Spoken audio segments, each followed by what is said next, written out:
Same left front అప్పుడు అట్లా చేసింది, తృణమూల్ కాంగ్రెస్ కార్యకర్తలు అదే విధంగా చంపింది. ఫ్యాక్షనిజం కంటే దారుణం. ఇప్పటికే మనం 2025-26లో ఉన్నామా, 34% లోకల్ బాడీస్ లో తృణమూల్ కాంగ్రెస్ ఏకగ్రీవం. అది ఉంటుందా ఎక్కడన్నా? 100 సీట్ల 34 ఏకగ్రీవం అంటే ఎదుటివాడు పోటీ చేయడానికి కూడా ముందుకు రాలంటే ఉంటుందా ఎక్కడన్నా? ఎంత దారుణంగా, ఎంత భయాలు అంటే అక్కడ ఎలక్షన్ హియరింగ్ ఇంత కేంద్ర ఎన్నికల సంఘం ఇంత వచ్చి అది చేశారు. ఇంకా కేంద్ర ఎన్నికలు ఇప్పుడు వస్తాయి కొన్ని ఛానల్స్, ఇక కేంద్ర ఎన్నికల సంఘం సపోర్ట్తో, ఎన్ఆర్సీ సపోర్ట్తో ఉంటాయి. ఇక లేకపోతే అది చేశారు ఇది చేశారని ఎవరు ఏమనుకున్నా, మరి తృణమూల్ కాంగ్రెస్ చేసింది ఏంటి? నాట్ ఓన్లీ తృణమూల్ కాంగ్రెస్, అక్కడ భారతీయ జనతా పార్టీ వాళ్ళను లెఫ్ట్ ఫ్రంట్ ను నరికి చంపారు. లెఫ్ట్ వామపక్ష ఐడియాలజీ కార్యకర్తల్ని ఎంతగా నరికి చంపితే వాళ్ళు భయపడి వామపక్షవాదులు కాస్త లెఫ్ట్ నుంచి రైట్ రావడం చూసామా? బెంగాల్లో జరిగింది. అది జరిగింది. వామపక్షవాదులు కాస్త బీజేపీ కండువా కప్పుకునంతే చేశారు. అంటే ఎటువంటి మతం లేదన్న వాళ్ళు కాస్త హిందుత్వ పార్టీలో చేరే పరిస్థితి మమతా బెనర్జీ చేసింది. స్వయంకృతాపరాధం. ఎప్పుడో ఏదో పాపం బండే రోజు ఏదో ఒక రోజు వస్తుంది కదా, అది ఇవాళ వచ్చింది. ఇక్కడ ఏదో దాని మీద కాదు, ఎందుకంటే ఎంతమంది ప్రాణాలని చంపేశారు. మీకు అధికారం ఇచ్చినందుకు మమతా బెనర్జీ, మీకు అధికారం ఇచ్చింది లెఫ్ట్ ఫ్రంట్ ఆ విధంగా చేస్తుంది, అట్లా వేరే ప్రత్యర్థుల్ని ఊచకోతకు వస్తుందనే కదా. సో మీకు అధికారం ఇస్తే మీరు చేసిందేంది? మీరు ఎదుటి పార్టీ కార్యకర్తలు, బీజేపీ కార్యకర్తలు ఎంతమంది చంపారో తెలీదు, వామపక్షాల కార్యకర్తలు ఎంతమంది చంపారో తెలీదు. పార్టీ కార్యాలయాలు కూడా లెఫ్ట్ అందరూ వచ్చి రైట్ లో జాయిన్ కావడం వల్ల ఇవాళ భారతీయ జనతా పార్టీ గెలుపులో గతంలో లెఫ్ట్ లో పనిచేసిన వాళ్ళు జాయిన్ అవ్వడం కూడా వాళ్ళ కంట్రిబ్యూషన్ కూడా ఉంది. కానీ ఇక్కడ వేరే రాష్ట్రాల్లో ఉన్న వామపక్షవాదులు దాని గురించి మాట్లాడతారేమో, ఇప్పుడు వాళ్ళకి డైజెస్ట్ కాదేమో. But it's reality, fact. ఒక పిలుపు సార్, ఒక పిలుపు వెస్ట్ బెంగాల్లో బీజేపీ ఇచ్చింది. మేముంటే మీరు ఉంటారు, మేము ఉంటాము, మేము గనక రాకపోతే మీరు ఉండరు, ఎవరు ఉండరు అనేటటువంటి ఒక పిలుపు బాగా పనిచేసింది అనుకోవచ్చా సార్? అది ఆబ్వియస్లీ పనిచేస్తుంది కదా. మొత్తం పోలరైజ్ అయిపోయింది అక్కడ. 5% లోపలికి కాంగ్రెస్ లెఫ్ట్ ఫ్రంట్ ఓటు అయిపోయింది. హిందూ పోలరైజేషన్ కంప్లీట్ గా జరిగింది. జరగకపోతే సాధ్యం కాదు, ఎందుకంటే +30తో స్టార్ట్ చేస్తారు, 0-30తో మమతా బెనర్జీ స్టార్ట్ చేస్తారు. ఇక్కడ Muslims one side polarise, left కు కాంగ్రెస్ కి ఏం ఓటేయట్లేదు అక్కడ. రాహుల్ గాంధీ కూడా చెప్పాడు ఎలక్షన్ ప్రచారంలో, మమతా బెనర్జీ ఖరాబ్ చేశారు వెస్ట్ బెంగాల్ ను, వచ్చి ఆమె బీజేపీకి అవకాశం, ఎందుకంటే హిందూ పోలరైజేషన్ కి అవకాశం చేస్తున్నారని రాహుల్ గాంధీ స్పీచ్ లో చెప్పారు. సో ఏదేమైనా నాట్ ఓన్లీ బంగ్లాదేశ్ అని కాదు, ప్రజాస్వామ్యం బతకాలంటే దీది ఓడాలనే సిచ్యువేషన్ వచ్చింది అక్కడ. ఎక్కడన్నా ఉంటుందా అండి 34% ఏకగ్రీవంగా ఎన్నిక కావడం లోకల్ బాడీస్ లో? 34% ఏకగ్రీవం అంటే ఆలోచించండి. 100కు 34 సీట్లో పోటీ లేదంటే ఏంది?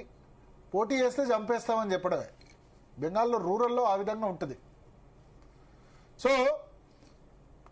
ఆ విధమైన సిచ్యువేషన్. ఎన్నికల కమిషన్ సంబంధించి ప్రస్తుత ట్రెండ్స్: బీజేపీ 38, తృణమూల్ కాంగ్రెస్ 18, సగం ఉన్నాయి. బీజేపీఎం 1. ఇది ఎన్నికల కమిషన్ సంబంధించిన ట్రెండ్స్.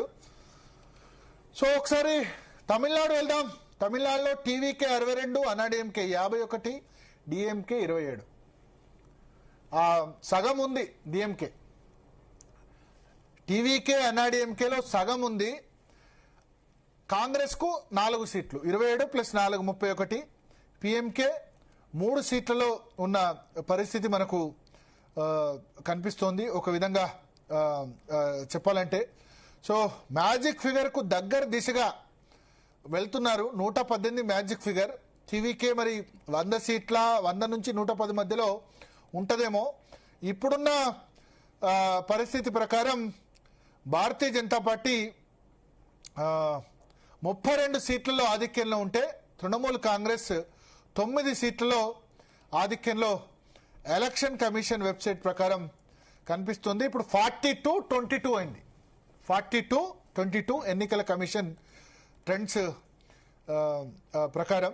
సో ఒక విధంగా అయితే సార్ ఇవే ట్రెండ్స్ కనుక కంటిన్యూ అయితే ఇప్పటికే దీది మనం వెస్ట్ బెంగాల్లో చూసాం, ఆమె ఈవీఎంలకు సంబంధించి కొన్ని కామెంట్స్ చేయడం చూసాం. కానీ కేవలం ఈ పార్టీలని ఈవీఎం వరకే ఆగకుండా ఏకంగా ఎలక్షన్ కమిషన్ కి బురద పూసేటటువంటి పరిస్థితి, చీఫ్ ఎలక్షన్ కమిషనర్ కి బురద పూసే పరిస్థితి, ఇవన్నీ కూడా చూసాం కదా సార్. ఏంటి ఇంత ఎక్స్ట్రీమ్ కి, అంటే ఈవీఎంల నుంచి ఎలక్షన్ కమిషన్ వరకు కూడా ఓడిపోతే కారణాలు చెప్పుకునే పరిస్థితికి పార్టీలు రావడాన్ని ఎట్లా చూసుకోవాలి? కామనే కదా, ఇక రాజకీయ పార్టీలకు మేము తప్పు చేశాం, మా మీద వ్యతిరేకత ఉందని ఏ పార్టీ చెప్పదు, అంతే కదా. అంటే ప్రజలకి ఇప్పుడు మేము తప్పు చేశాం మేము చేయడానికని ఉండదు. నేను ఒక ఎగ్జాంపుల్ చెప్తా. ఇక్కడ టీఆర్ఎస్ కూడా ఈవీఎంలను డౌట్ పడి 2010లో బై ఎలక్షన్ లో 64 కంటే ఎక్కువ నామినేషన్లు వేయించింది. ఓకే, ఈవీఎంలు ఏమవుతాయని చెప్పి 64 కంటే వేస్తే బ్యాలెట్ పద్ధతిలో అప్పుడు 64 మంది కంటే ఎక్కువ నిర్వహించారు. అది 4 కంట్రోల్ యూనిట్ కాబట్టి.